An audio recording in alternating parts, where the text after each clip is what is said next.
fencing at the top, and then you make a braai.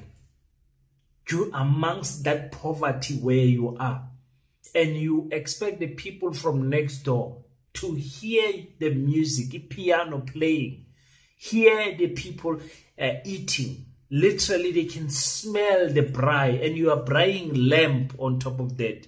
And then you are eating all of this nice food. All of these big cars are coming in your yard. The people are looking with the windows. They are looking at how you are enjoying life. And you expect that one day, hunger is not going to lead the mind to blunder. You cannot expect that, ladies and gentlemen. It's unfair to expect a hungry person to think logically. Crime is on the road. It's on the road. It's coming. It's coming. There's no way. There's no way. That is why I believe in African unity.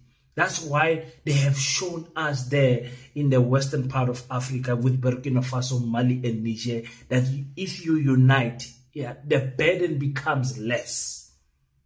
The burden becomes less. I'm not saying South Africans must unite with Nigeria. Nigeria is far from us.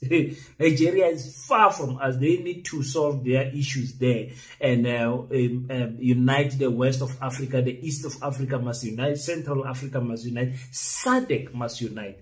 And remember, the advantage that we have in South Africa is that the countries next to us, they don't have a big population, except of course for Mozambique and Zimbabwe. But Swaziland is like another province of South Africa. Lesotho is like another province of South Africa. Botswana is like another province of South Africa. Namibia is like another all of them, they don't have 2 million, 2.5 or 3 million people in their country. Very small population. We can integrate those countries into the South African system. Use one currency, use one passport, use one, everything, because those are our countries. In fact, with those countries, it's easier because they even speak our languages. It's easier. It's easier. There is a little bit of Shona there in Limpopo, but not so much like Swati people.